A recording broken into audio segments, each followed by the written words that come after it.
and the Malaysian Prime Minister was not amused.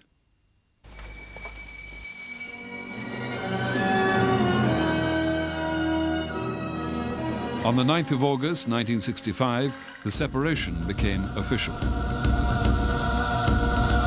economy expanded by a better-than-expected 7.6% last year. Heidi Ng tells us more.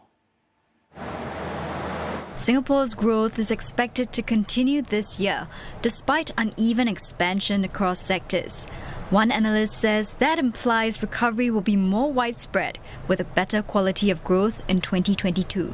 In 1963, when it became independent from the British Empire and after its economy was devastated by the Japanese occupation during the Second World War, Singapore was nothing more than an agglomeration of shanties, a place where every bathroom and kitchen was shared by several families. Things at the economic and social level were hard, and they weren't very different at the political level either.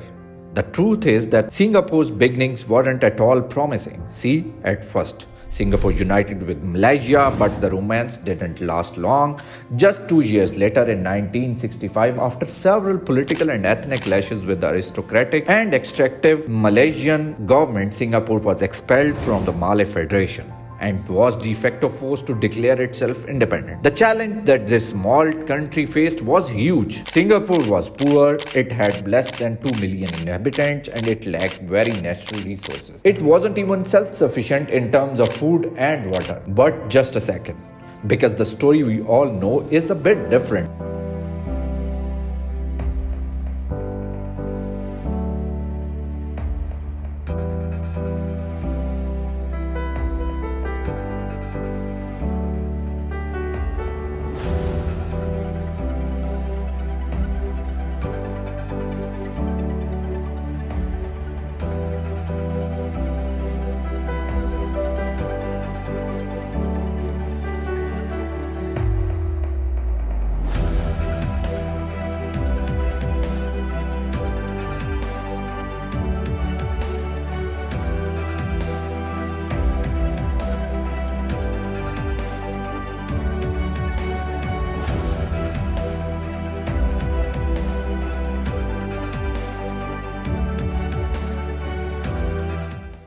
Don't you think today, just 5 decades later, Singapore is an independent country and this city-state is one of the capitals of the world and one of the richest territories on the planet? Since 1960, Singapore's economy has grown by more than 7.5% per year. We are talking about a huge growth that has allowed Singapore to experience the fastest development process in the history of the mankind. Today, this country's per capita income is much more higher than that of the United States. It is more than twice that of the middle-income countries like Spain and almost 4 times that of Chile, which is considered the most prosperous Latin American country. Now, the question we can ask ourselves is, how did this tiny city-state achieve such a huge amount of economic growth? This entire story has one clear protagonist, Lee Kuan Yew, the autocratic prime minister who governed Singapore between 1959 and 1990. Now, few people would have bet that this country would end up having a bright future.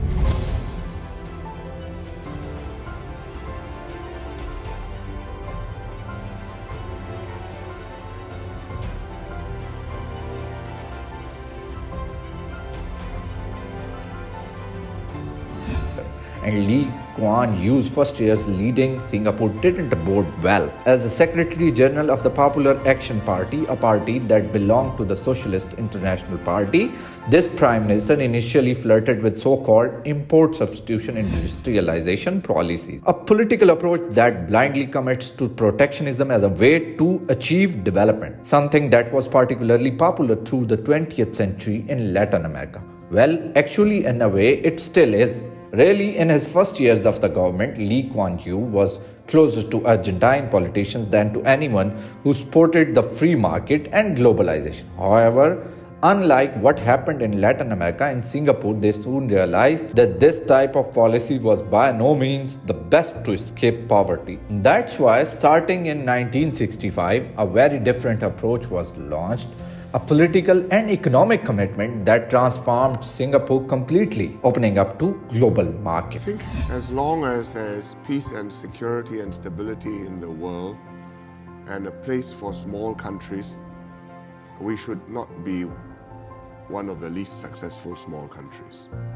How much space you will have to decide your own path depends on the strategic balance in the region. Now, Singapore hasn't been anything close to a prototype of an orthodox libertarian state, where the government doesn't interfere in any economic activity. On the contrary, the Singaporean government has played and still plays a very important role. But before you attack me, let's say they did it in a very different way than we are used to.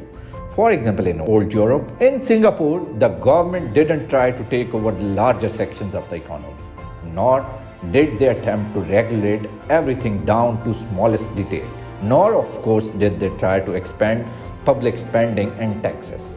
Quite the opposite. In Singapore's case, we can basically think of it as a state company, or better yet, a city company. That is, Lee Kuan Yew understood that Singapore needed to attract capital and professionals so that the country could grow and develop, and within an imperfect competitive environment between economies and the heavy intervention that exists in the countries we live in, the state can play a key role, and it can do so with policies that always favor competitiveness, investment, and the attraction of companies, instead of bureaucracy or welfare. That's why the Singaporean authorities developed institutions to guarantee legal security and efficient management of city. They promoted economic sectors through public-private collaboration, drew up an ambitious productive infrastructure program, and most importantly, promoted savings. And that's not all. All the policies were designed with a strict budget, stability framework, and always with the mindset of integrating them with private agents, something that rarely happens in the countries like Spain, Italy, or of course Argentina. It isn't as much about expanding an import or a road, but being able to integrate an attractive institutional framework with services that cause companies to settle in a country and to invest in order to achieve their productivity.